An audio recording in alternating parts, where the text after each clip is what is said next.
सभी को नमस्कार। आज के इस जयपुर में सेवानिवृत्ति न्यायाधीशों के सम्मेलन में मंच पर विराजमान भारत सरकार के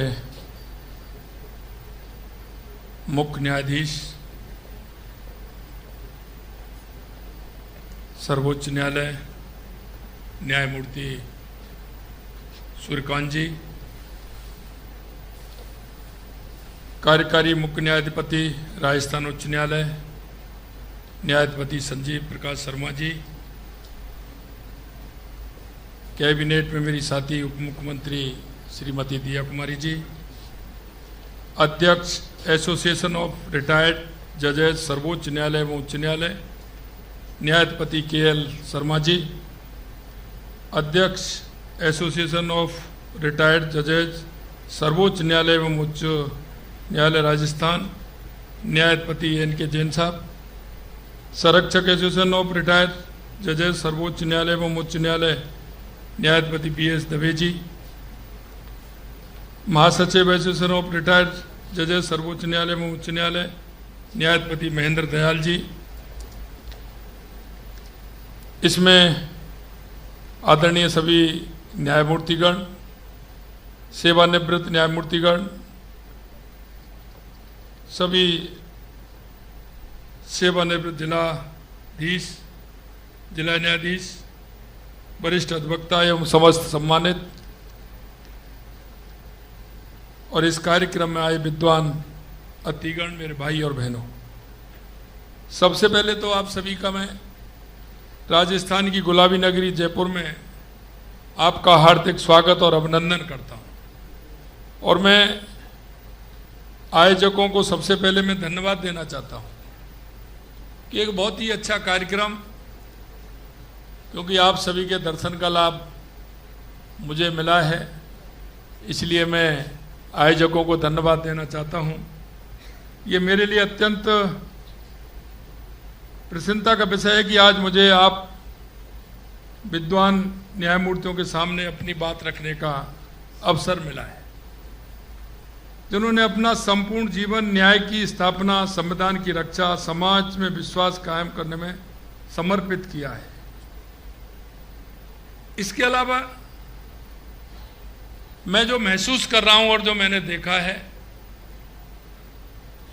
कि ये वो पीढ़ी है जिसने इस राष्ट्र के अंदर जो बदलाव देखा है,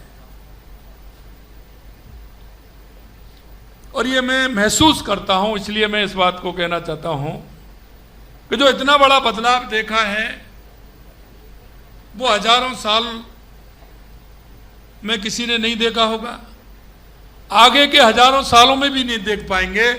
जो इस पीढ़ी ने इस देश के अंदर, राष्ट्र के अंदर और दुनिया के अंदर जो बदलाव देखा है वो मेरे सामने बैठे, इसलिए मुझे खुशी है। आप जिस दिन से एक विद्यार्थी के रूप में आपने काम संभाला था, और आज जब मैंने दवे साहब को सुना है, मेरे सामने जो बैठे हैं, कहीं ना कहीं किसी शहर के किसी मोहल्ले से, पंचायत के किसी गांव से, किसी ढाणी से निकल करके आए होंगे। न्याय की अवधारणा जो आप समझते हैं, आपने उसमें परिवर्तन भी देखा है, और आपने दुनिया और देश में भी परिवर्तन देखा है कि जब से लेकर के आज तक अपने आप में महसूस होता होगा कि कितना बड़ा परिवर्तन आपकी इस पीढ़ी ने देखा है। आप बहुत ही सौभाग्यशाली हैं जो ये देश और दुनिया के अंदर होते हुए परिवर्तन को आपने देखा है। इसलिए मैं आपसे ये भी कहना चाहता हूं कि प्रदेश की जनता की ओर से आपका अभिनंदन भी करता हूं। साथ ही इस सम्मेलन में सम्मानित हुए सभी माननीय न्यायाधीशों को बहुत बधाई और शुभकामनाएं भी मैं देता हूं। आपने अनुभव किया है कि समाज के अंदर आवश्यकता है, वो न्याय की अवधारणा में जिस तरह से आपने प्रो करके अंतिम पायदान पर खड़े हुए व्यक्ति को, जिसको न्याय की आवश्यकता है, उसके दर्द को आप महसूस करते हैं, क्योंकि वहां से आप निकल करके आए हैं। तो मैं कहना चाहता हूं कि आपने परोक्ष रूप से अपनी आंखों से वो सारा कुछ देखा है, क्योंकि व्यक्ति को अनुभूति 3 प्रकार से होती है। या तो देख करके होती है, या सुन करके होती है, या पढ़ करके होती है, और इसमें श्रेष्ठ जो होती है वो देखने वाली है। वो देखने वाली है, और आपने देखा है तो निश्चित रूप से आज जो हमारा राष्ट्र न्याय के प्रति हमारी संवेदनशीलता, ये उस अनुभूति का ही कारण है। जब हम देख पाते हैं तो कर भी पाते हैं। आज के इस कार्यक्रम भारत के आदरणीय मुख्य न्यायाधीश महोदय के सम्मेलन में पधारने से इस कार्यक्रम की गरिमा और बढ़ गई है। ये आयोजन न्यायपालिका, विविध सेवा संस्थाओं और सेवानिवृत्त न्यायमूर्तियों के अनुभव को समाज हित में जोड़ने का एक महत्वपूर्ण मंच है। विधिक सेवाओं को अधिक सुलभ और सशक्त बनाने के लिए उपलब्ध कराए गए मल्टी यूटिलिटी वाहन के लिए मैं नालसा का धन्यवाद ज्ञापित करता हूं। मुझे पूर्ण विश्वास है कि आज इस सम्मेलन में आप सभी जो विचार विमर्श करेंगे उससे देश की विधि और न्याय व्यवस्था को बहुत लाभ मिलेगा। हमारे देश की न्यायपालिका हमारे लोकतंत्र का एक मजबूत स्तंभ है। न्यायपालिका कानून और संविधान के रक्षक है, जो हर नागरिक को समान अधिकार देता है। हमारे देश में आज भी गरीब, किसान, एक मजदूर, एक आम नागरिक सभी ये विश्वास रखते हैं कि अदालत में हमें जरूर न्याय मिलेगा। ये विश्वास आप जैसे न्यायमूर्तियों ने अपने निर्णय से, अपनी ईमानदारी से और अपनी निष्पक्षता से बनाया है। भारत के सर्वोच्च न्यायालय और उच्च न्यायालयों ने देश के इतिहास में ऐसे अनेक ऐतिहासिक फैसले दिए हैं जिन्होंने करोड़ों लोगों के जीवन को बेहतर बनाया है। चाहे वो मौलिक अधिकारों की रक्षा हो, पर्यावरण का संरक्षण हो, महिलाओं का अधिकार हो, भ्रष्टाचार पर प्रहार हो, ये न्यायपालिका हमेशा आगे रहती है। हमारे माननीय न्यायाधीश केवल मुकदमे ही नहीं सुनते, बल्कि हर व्यक्ति की उम्मीद होते हैं जिसे न्याय की जरूरत होती है। सम्मानित न्यायाधीशों की कलम से होने वाले निर्णय किसी एक इंसान की नहीं बल्कि पूरे समाज की दिशा तय करते हैं। आप जब सेवानिवृत्त होकर भी इस सम्मेलन में आए हैं तो ये सिद्ध करता है कि आपके न्याय के प्रति समर्पण सेवानिवृत्ति के बाद भी कम नहीं हुआ है। मैं आपके इस समर्पण को नमन करता हूं। एक मेरे मन में हमेशा आपके प्रति जो जनता का सम्मान देखता हूं, क्योंकि आप जो कहते हैं समाज उसका अनुसरण करता है। समाज में आपका विश्वास है। आपके एक वक्तव्य को वो अपने जीवन का आधार बना लेता है। आप जब कुछ कहते हैं तो वो 50 लोगों करके जाकर के कहता है, क्योंकि आप न्याय की प्रतिमूर्ति हो। आपके प्रति समाज में जो सम्मान है और उस सम्मान के कारण समाज आपके पद चिन्हों पर भी चलता है। आप जो कहते हैं उसको मानते हुए जीवन का आधार बनाता है और उससे समाज में एक जो सकारात्मक वातावरण बनता है। निश्चित रूप से मैं कहना चाहता हूं कि आप जो भी दिशा देते हैं वो समाज के अंदर उसकी मान्यता मिलती है, और जब समाज उस मान्यता को आगे बढ़ाता है तो समाज के अंदर सकारात्मक परिवर्तन होता है और वो परिवर्तन हमारे न्याय की आधारशिला बनता है। इसलिए आपका काम हमेशा चलता है। आप सेवानिवृत्ति के बाद भी आप समाज को दिशा देते हैं और समाज आपको उसी आधार पर सम्मान से लेकर के, आपके विचार से लेकर के समाज में प्रकट होता है। ये कार्यक्रमों के माध्यम से